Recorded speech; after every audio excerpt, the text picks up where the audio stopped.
começar falando um pouquinho dessa Agenda 2030 para o Desenvolvimento Sustentável. E essa agenda, que é uma previsão que nós temos para cumprimento de algumas metas desde o ano de 2015 até o 2030, ela surgiu em decorrência de vários fatores que foram acontecendo a nível mundial aproximadamente desde a década de 60. Então, nós tivemos algumas mudanças, tanto a nível de problemas ambientais, sociais e econômicos. E aqui eu quero que vocês pensem que o nosso tema central é a sustentabilidade. E quando nós falamos em sustentabilidade, nós temos que desmistificar que eu não estou falando de direito ambiental. Quando eu falo de sustentabilidade, nós estamos falando de direito econômico, nós estamos falando de questões sociais, nós estamos falando de economia, nós estamos falando de direito econômico. Então, quando eu falo de sustentabilidade, o nosso enfoque não é simplesmente as questões ambientais, mas sim também questões sociais e questões econômicas. Então, desde os anos 70, o que se percebeu a nível mundial era que os recursos naturais eram finitos, porque até esse momento aqui, ninguém se preocupava com a falta de água, com o problema de aquecimento global, ninguém pensava nisso. Se vocês pensarem, os nossos avós, eles vão contar que caçaram, que pescavam em qualquer lugar, a qualquer momento, não tinha uma preocupação com as questões ambientais. E desde os anos 70, então, nós percebemos que esses problemas ambientais eram realmente graves, e nós tivemos, então, a concretização de que o crescimento que nós estávamos vivendo era um crescimento que precisava ser limitado, precisava ser cuidado. E dentro dessas realidades e problemas ambientais, eu destaquei alguns, como a redução da camada de ozônio, câmbio climático, escassez da água potável, que é uma realidade que nós vivemos já na nossa região, principalmente nos municípios de Camboriú e de Balneário Camboriú, concentração da população nas cidades e a manipulação genética. Temos ainda como problemas econômicos e sociais, que nós precisamos nos preocupar também. Como eu falei, a sustentabilidade ela não está só ligada às questões ambientais, como a pobreza, a falta de educação, a mortalidade infantil, injustiça social, a dependência tecnológica e os refugiados ambientais. Meus queridos, eu vou trazer aqui para vocês alguns dados para a gente entender a gravidade da situação que nós vivemos, tá? Então, quando eu falo em deslocados, e ali fica melhor a palavra deslocados ambientais ou refugiados, que é um tema que também pode cair na prova de vocês de domingo, nós temos que entender que a legislação que nós temos e a proteção que nós temos para as pessoas que precisam migrar dos seus países é com relação a refugiados. O tema de deslocados ambientais, eles não estão colocados dentro da legislação que protege os refugiados. Só que 87% dos deslocados que nós temos no mundo, eles se dão por problemas de mudanças climáticas. E na nossa região nós temos os casos muito emblemáticos, que é com relação aos haitianos. Então, vejam, de todas as pessoas que nós acompanhamos, e vocês acompanham pela internet, vocês acompanham pela televisão, que estão se deslocando dos seus países para procurar refúgio em outros países, 87% dessas pessoas estão saindo dos seus países por problemas de mudanças climáticas, e esses problemas de mudanças climáticas se dão devido a esse uso desenfreado que nós temos dos recursos naturais. E lembrem, como eu falei, nós não temos nenhuma proteção para esses deslocados ambientais a nível mundial. Então, isso é algo muito grave que nós precisamos nos preocupar. De 2008 a 2015, 26,4 milhões de pessoas refugiadas por ano por problemas climáticos. É muita gente. A previsão é que, em 2050, nós vamos chegar a 250 milhões de pessoas deslocadas por problemas climáticos. Então, não é algo que nós podemos passar para baixo do tapete, é algo que nós precisamos debater. Então, pode ser que caia alguma questão que envolva essa figura de deslocados ou essa figura de refugiados, e aí vocês têm que entender, pelo menos, esse básico da diferença de um e de outro. Um outro problema social que nos assola, e também foi percebido também desde os anos 70, é o problema da pobreza. Então, nós temos 2,3 bilhões de pessoas em pobreza, sendo que 46% dessas pessoas vivem em pobreza extrema. Quando eu falo em pobreza extrema, são pessoas que vivem com $1 por dia. São pessoas que não têm moradia, que não têm educação, que não têm alimentação, que não têm nada. São pessoas que passam fome. São pessoas que literalmente passam fome. E desde 1987, nós vamos passar depois, onde nós tivemos um relatório, que nós chamamos relatório de Brundtland. Nesse relatório de Brundtland já ficou constatado que um dos grandes problemas ambientais que nós sofremos, desde aquela época, eram os problemas relacionados com a pobreza. A pobreza, os efeitos da pobreza são impactantes no meio ambiente, porque quem passa fome não vai estar preocupado com essas questões ambientais. Então, lembrem que, quando nós falamos em sustentabilidade, falamos da dimensão social da sustentabilidade, nós estamos pensando que nós precisamos, sim, proteger o meio ambiente, mas nós precisamos também dar qualidade de vida para as pessoas. E dar qualidade de vida para as pessoas é tirar essas pessoas dessa pobreza extrema que eu comentei com vocês. Poderia citar também problemas como a mudança climática. Isso aí eu não precisaria nem entrar em dados. Nós vivemos isso na atualidade. No dia a dia, a gente sabe que nós não temos mais as 4 estações. Em nenhum país nós encontramos mais isso. O aquecimento global, com o descongelamento das geleiras e a erupção de vários vulcões que estavam inertes, nós também temos como problemas ambientais. E eu separei aqui alguns pontos de temas que eu vejo que, pelo menos, vocês têm que entender um pouquinho. Mas só passa ali para mim. Só para vocês entenderem que eu falei, nós tivemos essas conferências mundiais do meio ambiente, e essas conferências elas foram amadurecendo as questões ligadas à sustentabilidade. Então, desde 72 até 2012, nós tivemos várias conferências, sendo que em 1983 nós tivemos a formação de uma Comissão Mundial do Meio Ambiente, que eu vejo que, dentre todas essas conferências, foi o ato mais importante que nós tivemos nessas discussões globais. Em 1983, eles formaram essa comissão por representantes de vários países do mundo, e essas pessoas se encontravam por uma periodicidade de uma vez por mês ou de 2 em 2 meses, em alguns lugares estratégicos do mundo.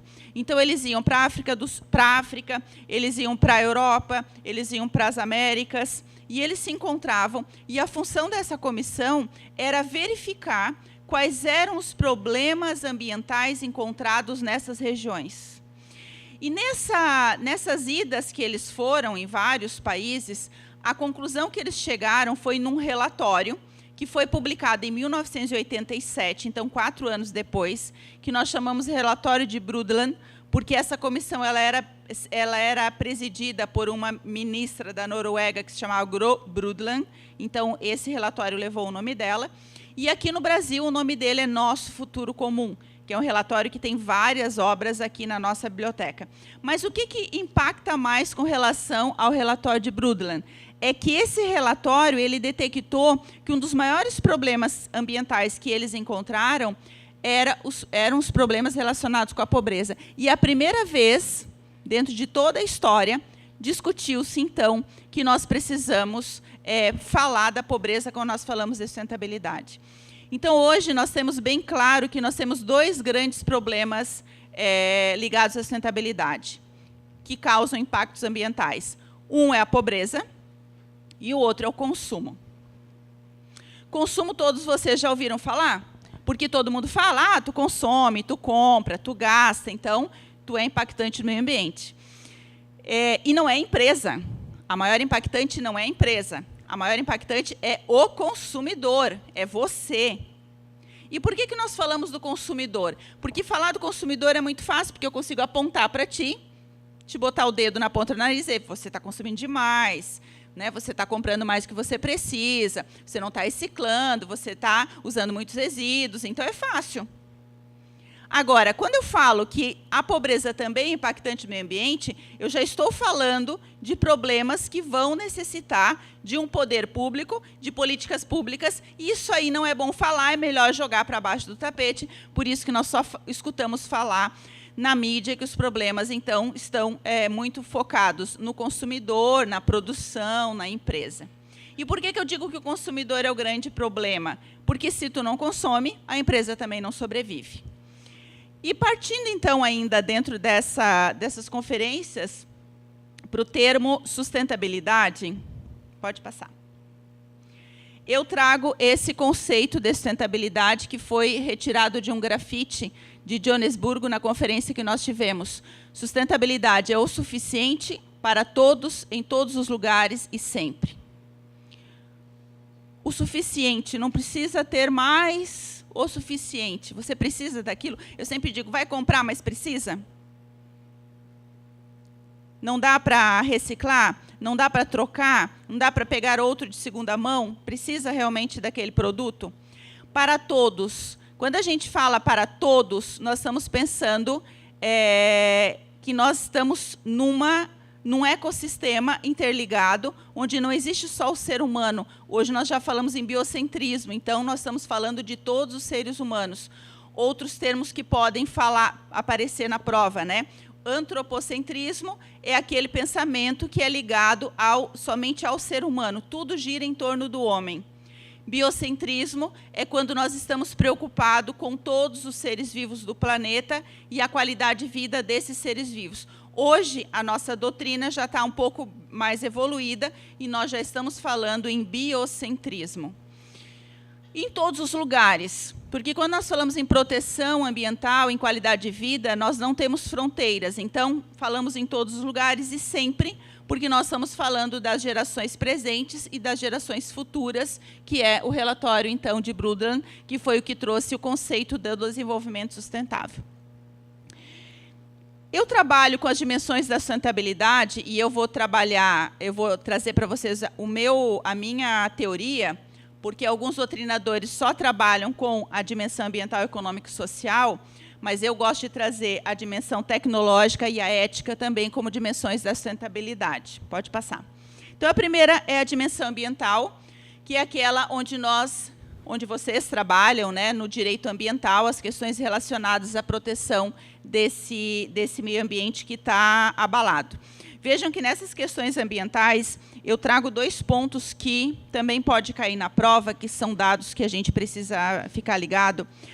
A problemática que nós vivemos dos alimentos geneticamente modificados. E o grande problema mundial que nós vivemos é muito claro. Nós temos a maior empresa do mundo produtora de agrotóxicos e de alimentos geneticamente modificados, que é a Monsanto. E, ao lado, ela também é proprietária da maior empresa de medicamentos do mundo. Então, ela adoece e ela cura. Imagina, é o melhor negócio do mundo, não tem quem possa ter pensado coisa melhor. A Monsanto mata e a Bayer tenta curar. São pertencentes à mesma então, Monsanto e Bayer. Gravem esses nomes. E pode ser que vocês... caia também alguma questão na parte de conhecimentos gerais, porque nós tivemos uma condenação de um cidadão americano que entrou contra a Monsanto. A primeira condenação que nós tivemos da empresa, dizendo que ele desenvolveu alguns problemas de saúde em decorrência da utilização de alimentos geneticamente modificados, e ele teve, então, uma procedência dessa ação, condenando a empresa a pagar milhões de dólares para ele. E uma outra questão também, quando eu falo nessa dimensão ambiental, é o uso dos agrotóxicos. O Brasil é o maior país consumidor de agrotóxicos do mundo. Nós temos 70 agrotóxicos que são utilizados no Brasil e que não podem ser utilizados nos outros países, são proibidos. Nós ingerimos, em média, 7,3 litros de agrotóxicos por ano. Imagina, já pensou tu beber 8 litros aproximadamente? Tem dados que no estado do Paraná chega a 8,7, ele é um pouco mais alto a utilização, a ingestão de agrotóxicos no estado do Paraná. Isso não é um dado para se desconsiderar. E aí a gente começa a entender os problemas que nós estamos vivendo de saúde atualmente, que todo mundo está levando como normal e que não é normal, ter alergia a tudo. Tem alergia a glúten, tem alergia à lactose, tem alergia. O grande desenvolvimento que nós temos também do câncer, por quê? E outras enfermidades que antes não aparecia na juventude, hoje aparece cada vez mais. Então, são dados que nós precisamos nos preocupar. E com relação à dimensão ambiental, um outro ponto que também, um tema que também pode cair na prova, são os poluentes invisíveis, que são aqueles poluentes que nós jogamos na água sem saber. Por exemplo, as mulheres que se utilizam de anticoncepcionais despejam, por dia, muito hormônio na água, e essa água depois ela é tratada. Algum desses hormônios eles não são retirados e vai para a ingestão daquela população novamente, crianças e animais e todo mundo ingestando essa quantidade enorme de hormônios. E o que a gente percebe são crianças chegando na adolescência cada vez mais cedo devido à ingestão, por exemplo, desses hormônios. Então, assim, qualquer medicamento, isso aqui é só um exemplo, tá? Qualquer medicamento que a gente vai usar, você vai expelir depois esse medicamento, isso vai para a água, vão tratar a água, mas não vão expelir todos aqueles componentes que foram ali jogados, e tu vai fazer ingestão desses medicamentos. Então, esse é o ciclo, nós chamamos de poluentes invisíveis da água. E aí nós poderíamos ter uma palestra só sobre poluentes invisíveis. Então, essa dimensão ambiental, ela trabalha com todas essas questões que nós estamos falando aqui, né? Essas questões ligadas, então, à proteção do meio ambiente.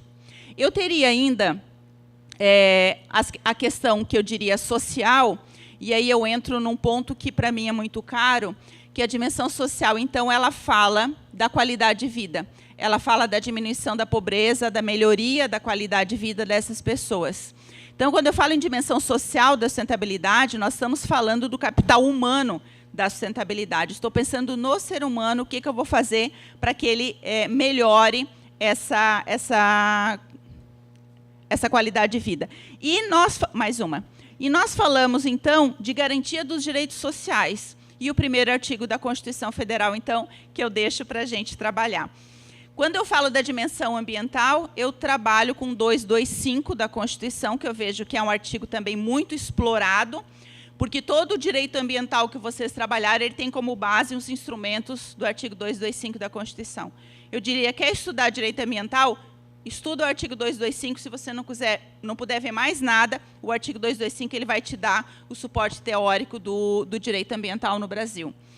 E o artigo 6º da Constituição Federal, que é o artigo que fala dos direitos sociais, ele trabalha justamente nessa dimensão social da sustentabilidade, que para eu atingir a dimensão social, eu preciso ter qualidade de vida, e essa qualidade de vida é ter esses direitos sociais previstos na Constituição: educação, saúde, trabalho, moradia, lazer, segurança, previdência social, proteção à maternidade e à infância e assistência dos desamparados. E também temos o artigo 1º, que fala do princípio da dignidade da pessoa humana, também garantindo essa dimensão social. Então, quando nós falamos nisso, pode passar, nós falamos desse mínimo existencial. O mínimo existencial, portanto, é trazer a garantia dos direitos sociais, mas a garantia dos direitos sociais com qualidade. Não é simplesmente eu dizer que tu está morando num barraco, então eu já te dei moradia. Não é simplesmente jogar a educação que estão jogando aí no ensino fundamental e dizer que existe educação, onde as crianças nessa, como é que se diz, progressão automática, chega lá na 4ª série, como eu peguei o menino esses dias, eu não sabia ler e escrever. Né? Mas vai passando, a gente brinca que ensina, tu brinca que aprende, e quando chega no final, não sei o que a gente vai fazer. Como pode uma criança estar na 4ª série sem saber ler e escrever? Então, essa educação não atinge o mínimo existencial. Quando a gente fala no mínimo existencial, é um mínimo de direitos sociais com qualidade, dentro daquela previsão do artigo 6º da Constituição Federal. Pode passar? Chego, então, na terceira dimensão, que é a dimensão econômica da sustentabilidade. E aqui eu cito o artigo 170 da Constituição Federal, que é o artigo que fala da ordem econômica. E ali nós temos a regulamentação da ordem econômica, e se vocês observarem, nós temos muita ligação com as questões da sustentabilidade. Então, a primeira coisa que nós temos que lembrar é o seguinte: primeiro, economia. e direito ambiental possuem a mesma finalidade. Quando eu falo em direito ambiental, qual é a finalidade do direito ambiental? Qual é a finalidade da economia? É garantir a qualidade de vida das pessoas, ponto. Vocês podem ver qualquer doutrinador e eles vão te dizer que tanto a finalidade de um como de outro são finalidades iguais. Né? E eles visam o quê? A melhoria da qualidade de vida das pessoas. E por que eu falo da dimensão econômica da sustentabilidade se nós sabemos que a produção é impactante do meio ambiente? Simplesmente porque ninguém vai querer retroceder na qualidade de vida que alcançou. Vou querer ficar sem o computador portátil? Não. Vou querer ficar sem o smartphone? Não. Vou querer ficar sem o ar-condicionado, por favor? Não. Eu dei essa palestra em Porto Velho, eles falaram, pelo amor de Deus, se a gente morre, eu derreto. Né? Lá em Porto Velho é igual, meu Deus, eu não sei, entrar num forno. Então, ninguém vai querer retroceder nessa qualidade de vida. Então, quer dizer, o que eu tenho que me preocupar é que essa produção tem que ser mantida. E essa produção, esse ciclo de produzir, de consumir, ele também aumenta a economia, melhora a economia. E melhorando a economia, nós temos a garantia dos direitos sociais. Então, isso é um ciclo. A ideia é, como que eu vou trazer essa dimensão econômica, ou seja, essa produção, menos impactante do meio ambiente? Como que eu vou fazer essa transição? O que eu vou fazer? Então, quando eu falo em dimensão econômica, eu uso algumas situações como tributação ambiental ou tributação verde. Nós já temos vários municípios e estados que já aderiram à figura, por exemplo, do ICMS sustentável, do ISS sustentável, ajudando essas empresas que querem fazer uma transição de uma economia marrom para uma economia verde, que é uma economia menos impactante. Para fazer essa transição para a economia verde, precisa ter investimento. E se eu preciso ter investimento, uma forma de eu ajudar essa empresa a ter esse valor para investir é justamente nessa tributação. Então, quando eu falo em tributação ambiental, eu estou falando nessa parte da dimensão econômica, que foi a dissertação da minha orientanda, que está ali no cantinho, a professora Sandra, que trabalhou com essa tributação ambiental e trouxe questões relevantes ligadas à sustentabilidade. Então, nós tocamos nesse ponto. Depois, nós falamos também em licitação sustentável. Os tribunais de contas do país, eles estão super atualizados e conectados com as questões de sustentabilidade. Quase todos o lugar aqui do Brasil que a gente palestra e trabalha muito com os tribunais de contas, eu fico realmente muito encantada. O nosso Tribunal de Contas aqui de Santa Catarina é um dos melhores tribunais de contas que nós temos. Olha só o que eles fizeram. Agora, nas últimas contas que foram prestadas pelos prefeitos, eles fizeram a análise das contas e, no final, eles colocaram recomendações, aspas, exigências, que deveriam ser adotados pelos prefeitos para o relatório do ano que vem. E nessas recomendações / exigências que eles colocaram, estão os objetivos do desenvolvimento sustentável que nós vamos colocar.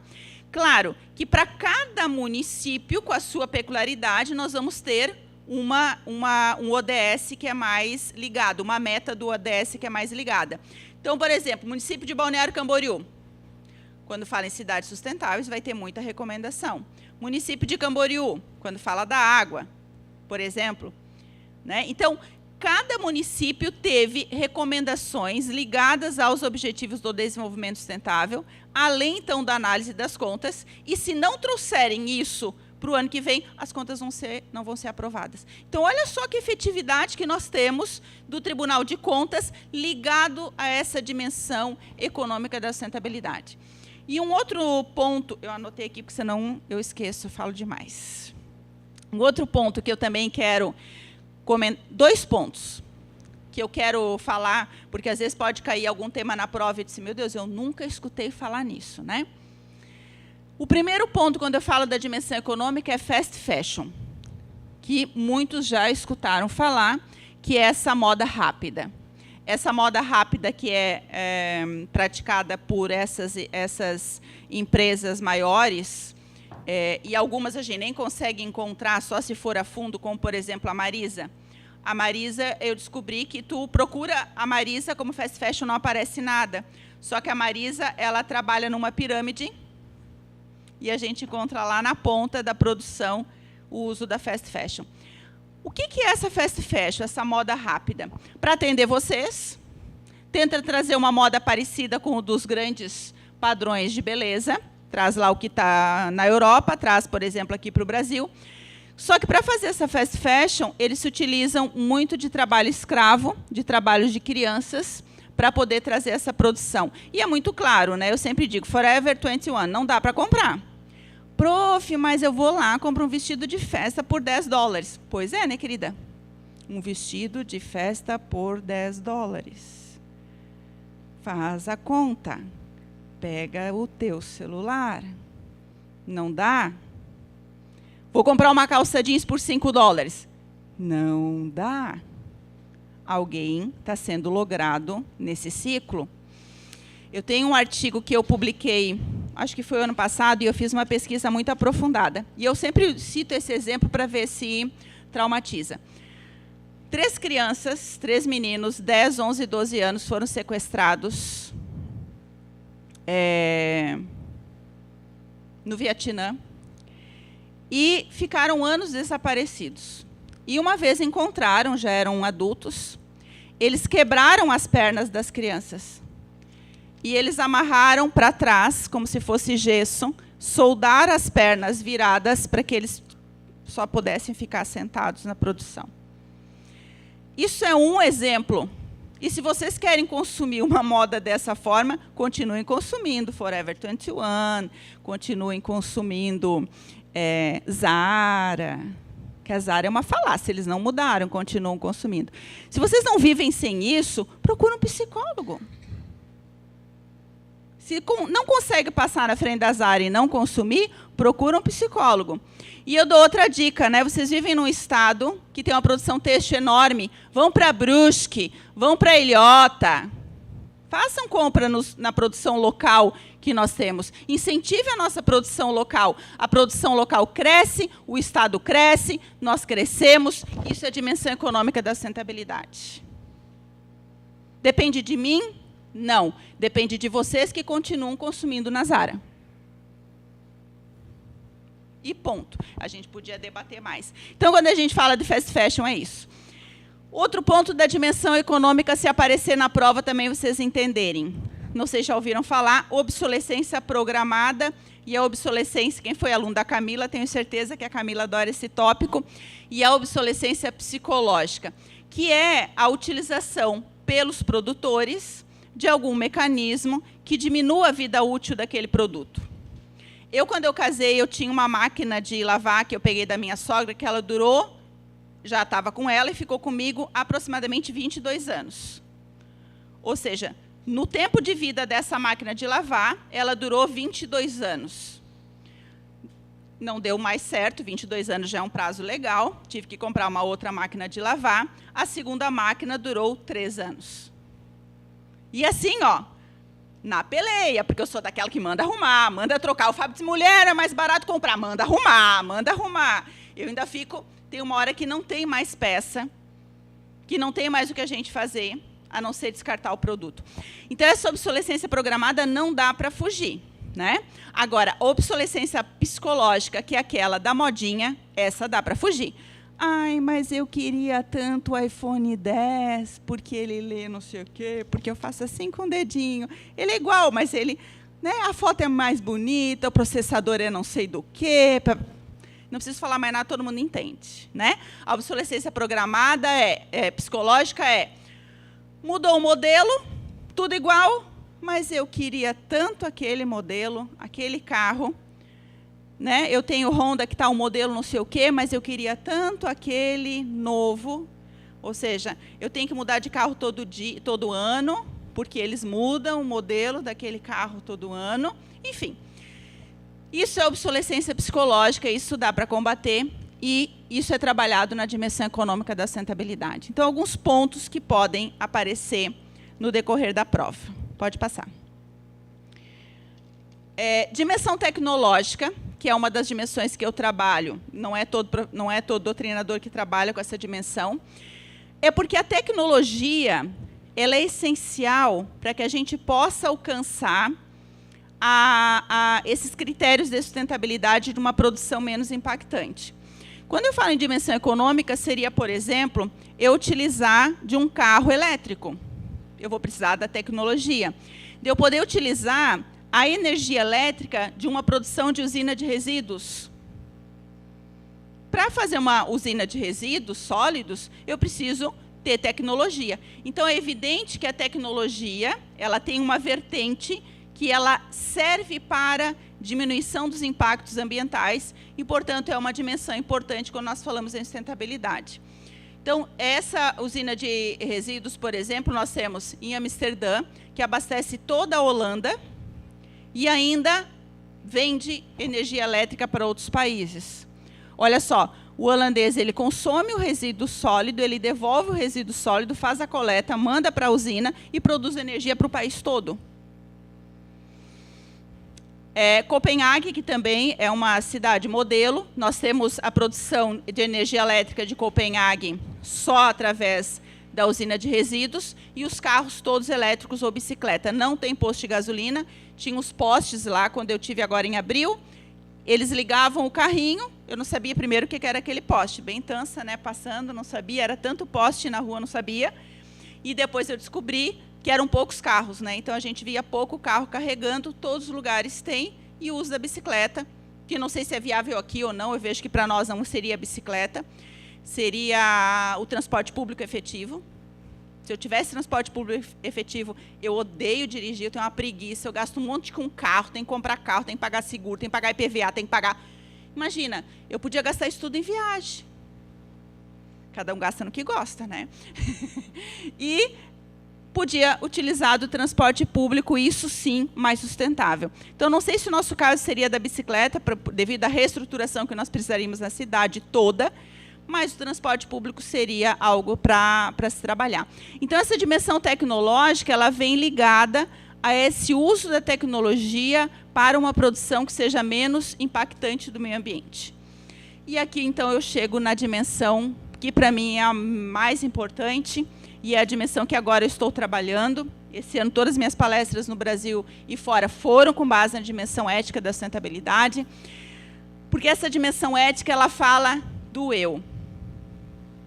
Quando eu falo em dimensão ética da sustentabilidade, eu digo que, para eu alcançar a sustentabilidade, eu preciso ter mudança de conduta. E essa mudança de conduta é, por exemplo, fazer um consumo sustentável, que é o que nós estávamos falando há pouco tempo. Essa mudança de conduta é ter um consumo de uma produção local, em detrimento de uma produção que venha de fora, uma produção que a gente não sabe nem de onde é que ela surge.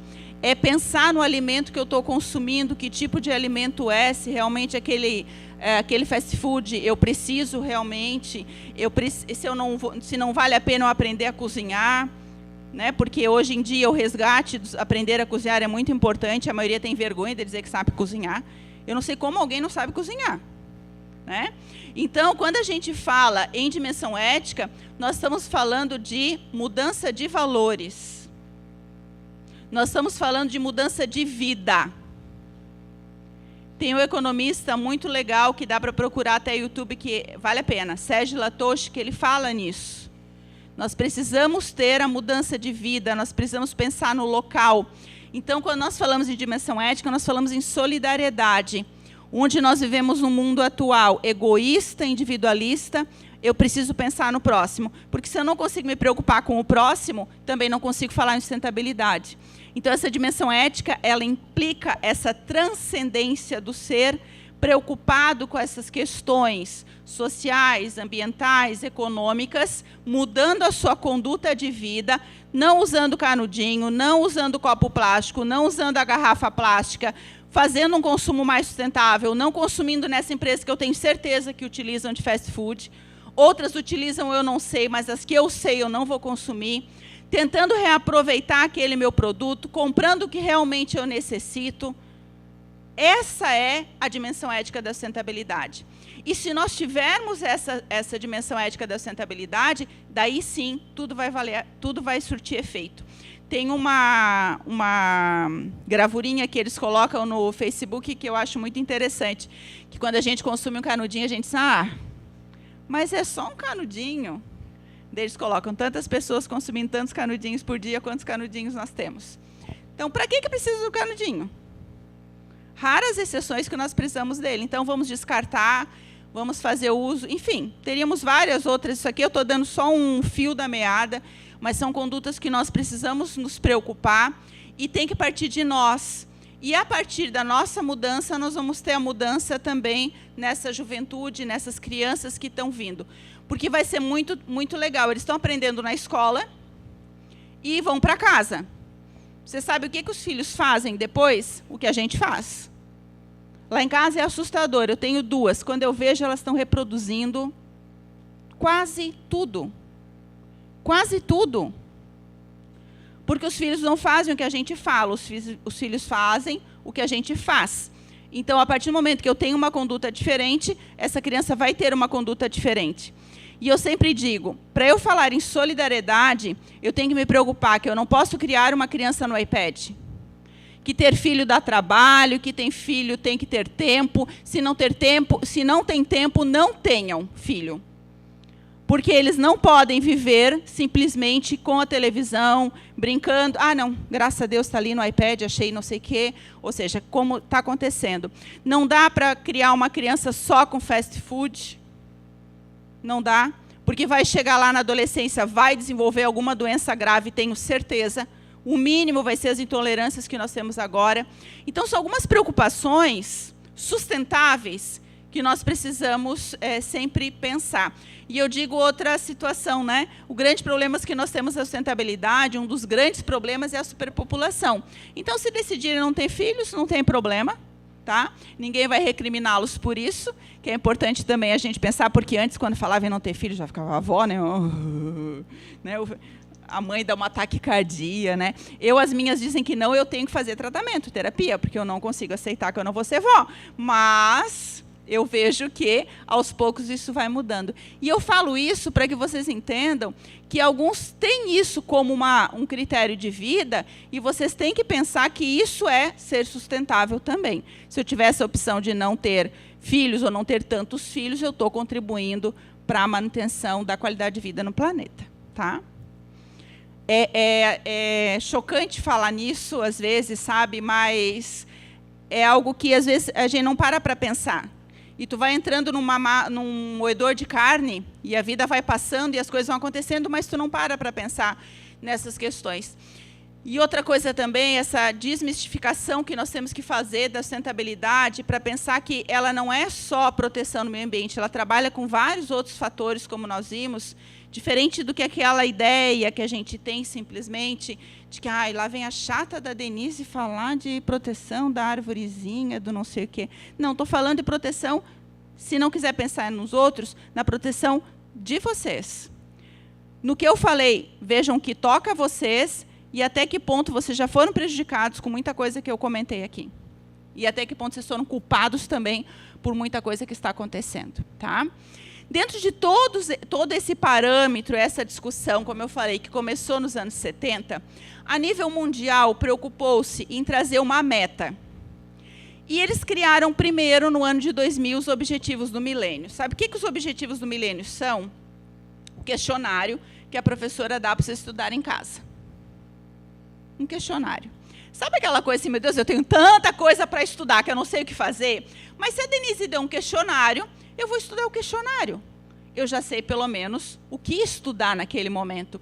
Os Objetivos do Milênio, do ano 2000, eles eram esse questionário, que foram lançados pela ONU, e eles falaram, países, se vocês não sabem o que fazer, façam isso.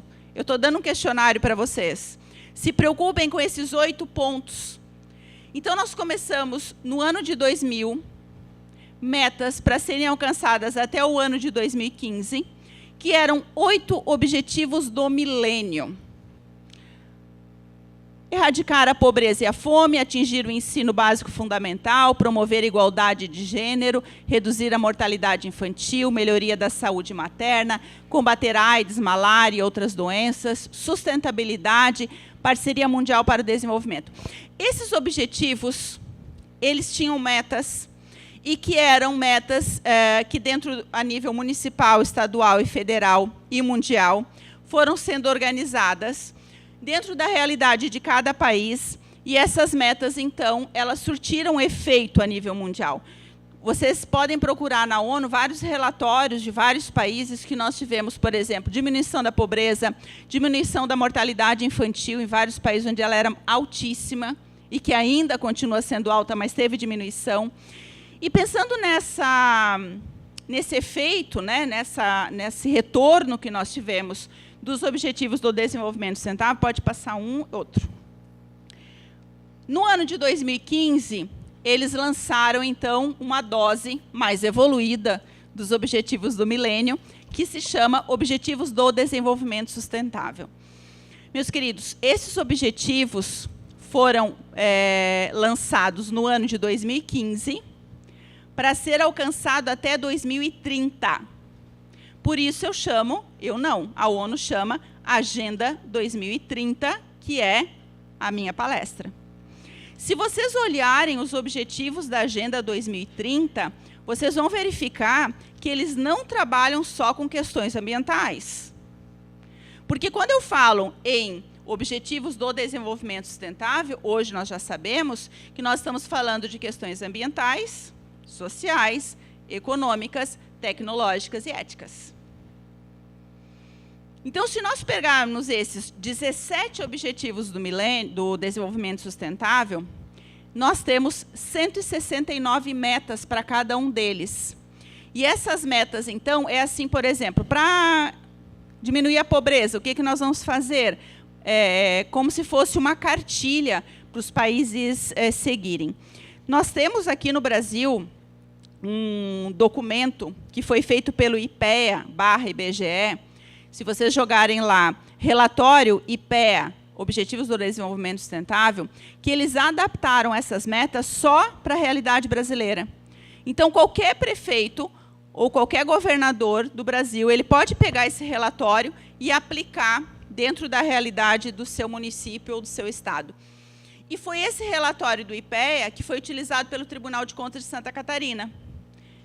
A auditora pegou o relatório, essa que nos trouxe o relato, disse que colocou o relatório numa tela, botou as contas na outra, e dentro do relatório do que era apresentado na realidade brasileira, foi lançando as metas que aquele município tinha que alcançar, então, para o ano que vem. E nós temos também um decreto que foi elaborado em 2016, que é o decreto 8.892, que ele instituiu a Comissão Nacional dos Objetivos do Desenvolvimento Sustentável, que ela vai existir desde o ano de 2016 até o ano de 2019. Então, ela está prevista até o ano que vem, e depois eles vão reformular esse decreto, provavelmente, para montar uma outra comissão. Então, essa é a realidade que se apresenta hoje. Pode passar. As ações globais desses objetivos seria acabar com a pobreza, promover a prosperidade e o bem-estar, o meio ambiente, mudanças climáticas e paz social. Essa é a temática básica desses objetivos do desenvolvimento sustentável. Eu vou passar rapidamente só para vocês identificarem, caiu na prova algo, a Denise falou algo relacionado ao objetivo para que a gente possa ligar. Primeiro, erradicação da pobreza, pensa-se em pessoas que vivem com $1,90 por dia. Nos objetivos do milênio era $1 por dia, eles aumentaram, fizeram um upgrade, né? E aí ele fala, dar acesso a serviços básicos, recursos naturais, novas tecnologias, porque se eu tenho nova tecnologia, como eu falei, eu acabo melhorando a qualidade de vida dessas pessoas. O segundo, fome zero, agricultura sustentável. Isso aqui é muito o que eu falei, a produtividade agrícola dos pequenos produtores. Tem um economista, Ignaz Sachs, ele foi contratado por vários países do mundo, vários países, principalmente da África, para combater a pobreza. Então, os relatos que ele traz na obra dele são relatos pragmáticos, empíricos, ou seja, ele foi no local, ele verificou e viu que dava certo, o que não dava e qual era o problema que deveria ser atacado. Uma das conclusões que ele chegou, falácia, essa que nos dizem que o aumento da produção agrícola diminuiu a fome no mundo. Mentira.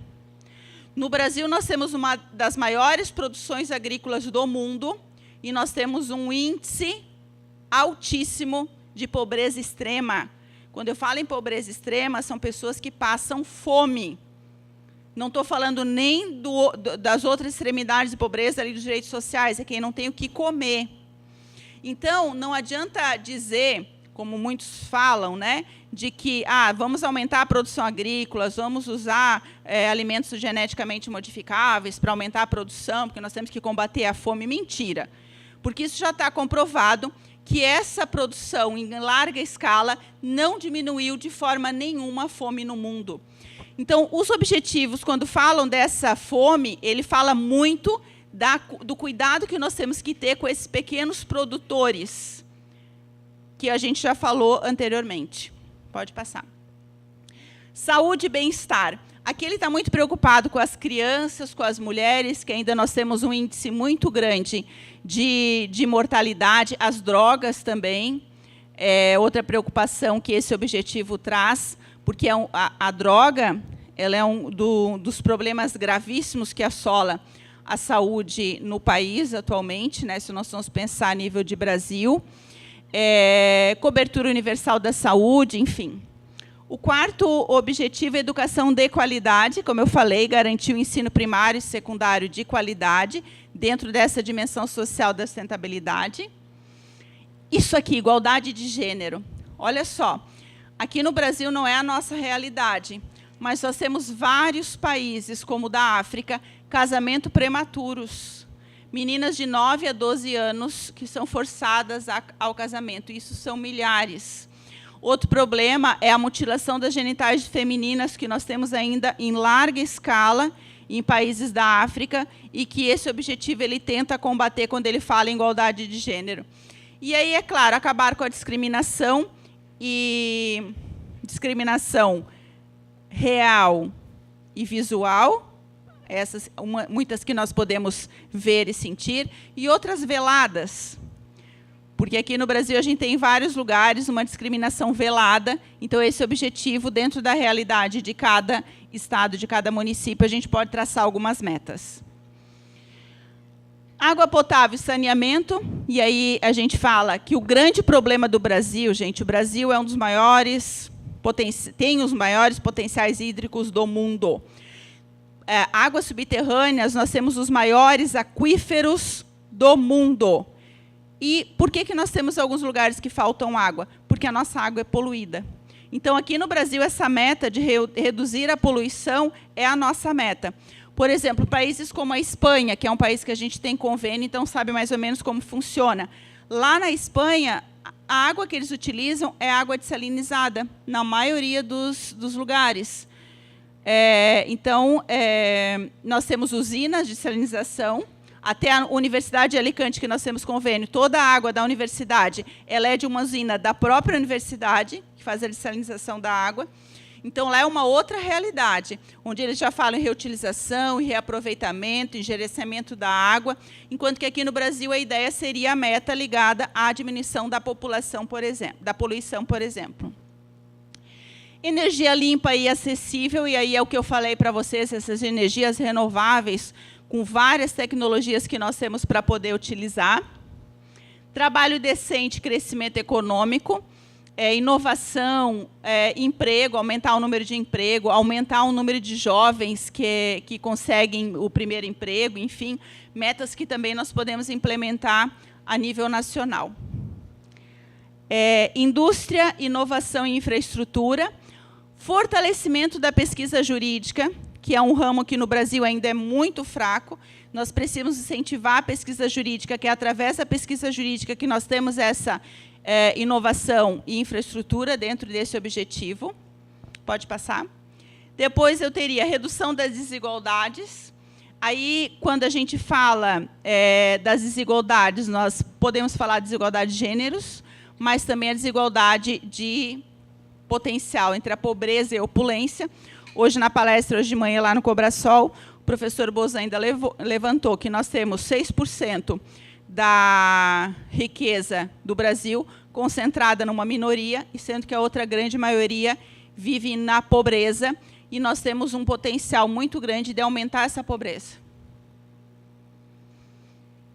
A projeção que nós temos é o aumento da pobreza devido ao desemprego, né, toda essa situação. Comunidades e cidades sustentáveis, que é o grande debate também que se faz, o que nós vamos fazer para alcançar uma cidade sustentável, tanto a parte de trânsito, a parte de uma construção mais vertical, porque a verticalização da construção ela é sustentável. Só deixamos de lado Balneário Camboriú, que de sustentável não tem nada, porque constrói em APP, constrói prédio de 80 andares em APP, aquilo ali é uma vergonha, né? E, embora seja uma cidade verticalizada, ela não é uma cidade nem de perto sustentável.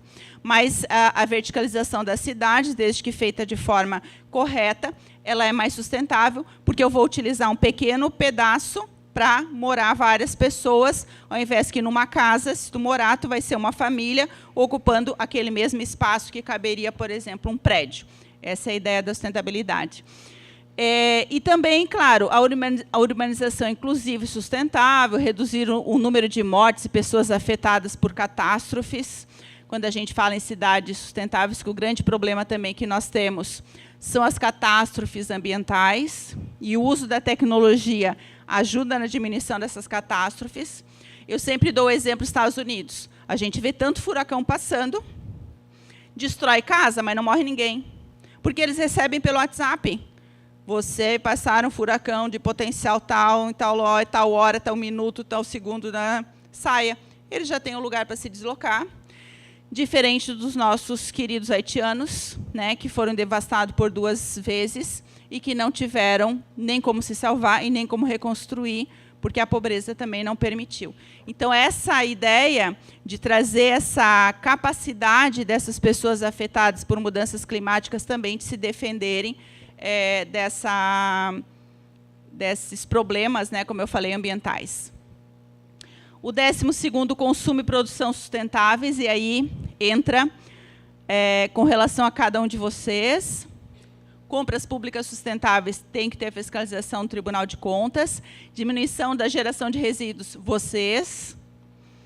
Né? Se nós vamos... Ah, mas não tem coleta, não sei o quê. Tá, mas mesmo que não tenha, ou tenha, ou seja lá o que for, tenta fazer uma diminuição nessa produção dos seus resíduos. Pensem nisso, o que eu posso reaproveitar, o que a caixinha que eu vou poder utilizar. Lá em casa, as meninas dizem, mãe, tu parece aquelas velhas. Né? Tudo que gente, eu não consigo. Sacolinha, se eu vou comprar alguma coisa, eles vêm com a sacolinha, não precisa, bota na bolsa. Mãe, o que isso vai mudar? É uma sacolinha a menos. Daí, lá em casa, eu tenho uma coleção de sacolas. Né? Quer alguma coisa? Espera que eu vou buscar. Que tamanho que tu quer? Tem tudo que é sacolinha.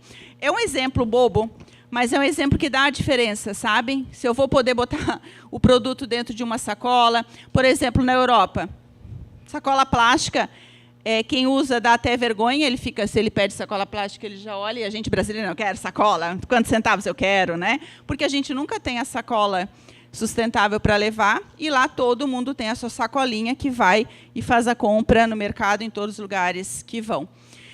Então, essa mentalidade de uso de resíduos, ela precisa mudar dentro da dimensão ética também, que é o que a gente comentou, e passa a ser um dos objetivos também do desenvolvimento sustentável. O 13º, mudança global do clima. Daí ele fala da resiliência e capacidade de adaptação a riscos relacionados a clima e catástrofes, mas isso também fala também no potencial econômico daquele país, que tem países que não vão poder também se reerguer, como eu falei, o exemplo do Haiti, mas a ideia é trazer essa qualidade para essas pessoas também. Pode passar. Vida na água, e daí poluição marinha, todas as questões ligadas à sustentabilidade ligadas à água. Vida terrestre, aí nós já estamos falando da proteção das florestas, tráfico de espécies, da flora, da fauna. Nós temos um problema grave. Nós temos convênio também lá em Porto Velho, e foi uma experiência rica, já há 4 anos que eu vou para lá, de conhecer um pouquinho da floresta amazônica. E o grande problema, vários problemas, né? Um dos problemas que eu detectei é esse furto desses nossos materiais genéticos da floresta, que, como o povo não tem condições de fazer de registro, não. O Marcos que vai nos ajudar mais como que faz essa propriedade aí as patentes, né, desses medicamentos, acaba que está saindo tudo para fora, e uma exploração que nós temos desses recursos genéticos da nossa mata. Então, assim, o cuidado que nós temos que ter também com isso, e se a gente ligar no Brasil, com relação a esse 15º objetivo, nós temos muita coisa que daria para ser implementada. E o 16º, paz, justiça e instituições eficazes, porque nós também precisamos pensar na diminuição da corrupção, na diminuição do suborno, e eu nem falo da corrupção, a diminuição da desonestidade, porque o brasileiro é um tantinho desonesto. Pode até não chegar a ser corrupto, mas é desonesto. Até que ponto eu sou desonesto, né? Até que ponto eu também tenho participação nessa realidade. Então, essa paz, justiça e instituições eficazes também, para a nossa realidade do Brasil, ela poderia ser muito implementada dentro dessas metas. Então, vocês vejam que todas essas metas, pode passar mais um? Todas essas metas que eu trouxe, elas são ligadas a todas as dimensões. A última, portanto, parcerias e meios de implementação, que é a forma de arrecadação de impostos, o que nós podemos fazer, a cooperação entre os países, aumento das exportações. Então, aqui, essas metas que eu trouxe são alguns exemplos, porque nós temos, como eu falei, 17 princípios com 169 metas, que todas podem ser procuradas e alcançadas dentro dos Objetivos do Desenvolvimento Sustentável. É claro que a gente não vai decorar, não vai saber, mas a ideia é, se surgir algum tema na prova, porque, às vezes, esses temas que eu levantei, eles não vão aparecer uma questão sobre isso, mas eles vão estar inseridos dentro daqueles textos enormes que eles colocam nas questões, e sabendo, pelo menos, lembrando alguma coisa que nós trabalhamos, a gente já começa a trazer uma interpretação melhor para aquilo ali que foi suscitado. Eu desejo a todos consciência, responsabilidade, porque, se nós queremos um mundo melhor, nós precisamos fazer o nosso papel. O papel de vocês agora é tentar alcançar o máximo que a gente consegue de qualidade para o nosso curso, para nós professores, mas principalmente para vocês. Tá? Meu muito obrigado. Só passa o último.